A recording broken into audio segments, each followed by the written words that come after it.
I, F20, met her, F21, 2 years ago through a game of LOL, and we quickly became close friends.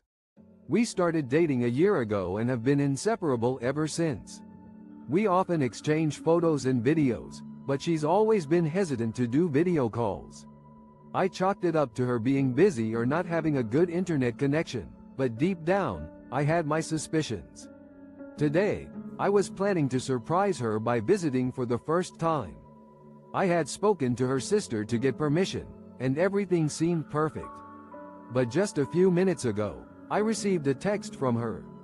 I'm sharing a translated version. You are so sweet and beautiful, and you deserve so much better. I know you're coming because S told me. I'm sorry to ruin your surprise. I know we promised to always be honest, but I've been lying to you all this time. My heart sank as I thought she was breaking up with me, but then she continued. You're too caring to ask why I never speak. My ex lied about vaccinating our immune-compromised daughter. Update. Wow, that last post got real popular it seems, for better and for worse. Seeing as you guys were interested in it, I thought I would come back with an update. And AMP, X200B. Well, a lot has happened since. My ex's deception uncovered. An update. It appears my previous post resonated with many, and I'm grateful for the interest and concern it sparked. Given the overwhelming response, I felt compelled to share the latest developments in my story. A lot has transpired since my daughter's hospitalization. Fortunately, she's recovering well and is now at home. As you all wanted to know the full story, I'll provide the details. After posting my initial message, I took the advice I received to heart and had an open conversation with my daughter about honesty and transparency. I also sought guidance from a trusted attorney, who informed me that this case has the potential to be a landmark victory for those who have been wronged. I swiftly filed for emergency custody of my daughter and contacted the doctor involved, who expressed his willingness to cooperate with the authorities and submit evidence to the police. My lawyer has been instrumental in navigating the situation, and he's been in close contact with the court that originally ordered vaccination for our daughter. He's advised me to refrain from discussing the matter further, so I'll keep the details to myself. My ex began to suspect something was amiss, possibly due to a friend mentioning the post on Reddit.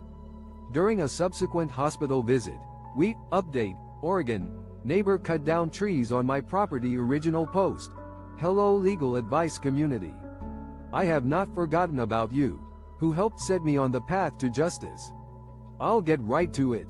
I can't speak to all the details, and I'm sorry about not continuing to update. Restoring justice to my property. A saga of trees and triumph. Hello legal community. I'm writing to share an update on a journey that began with your invaluable advice. I'm grateful for your continued support, and I'll try to keep this concise. As you may recall, I initially sought help when a neighbor cut down trees on my property. I won't go into all the details, but I will give you a brief overview of what transpired. My lawyer and I spoke with the police, who then spoke with the neighbors who witnessed the incident, and eventually, with the neighbor himself. The police investigation led us to consult with an arborist and a surveyor. The trees were confirmed to be white oaks on my property, and I was informed that it would cost approximately $650,000 to replant 15 mature white oaks.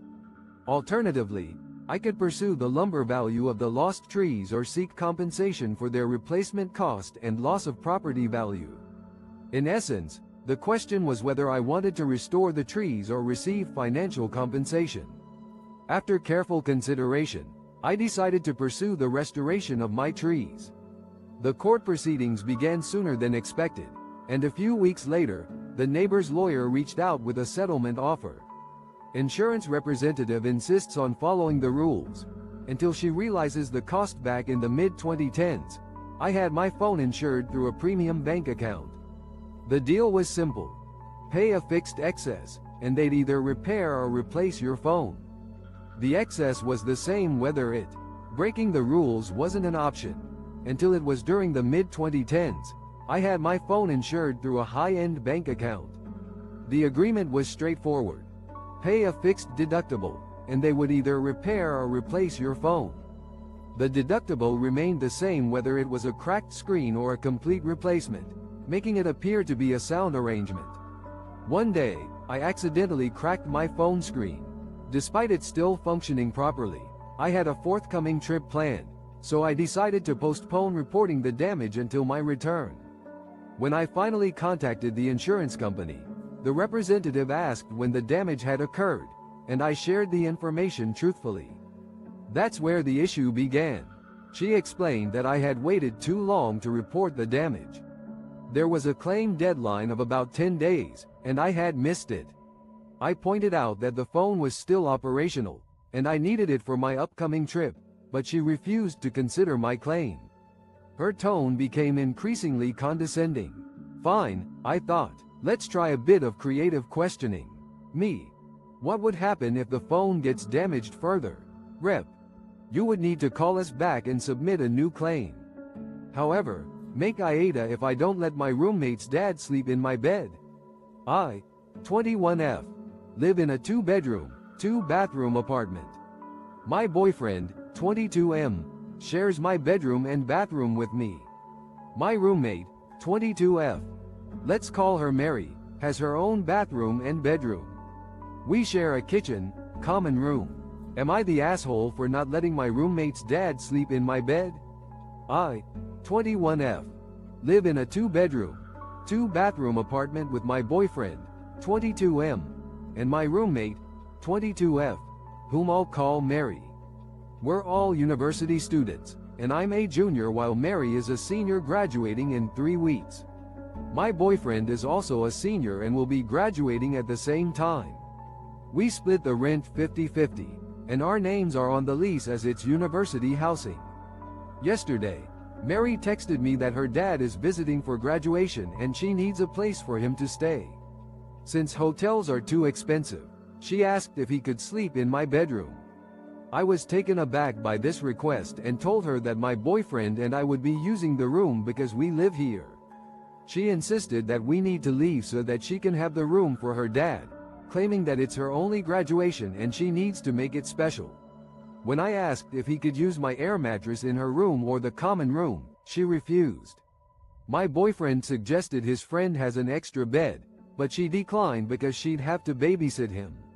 She said she has no choice AITA for having no sympathy for my child after she didn't listen.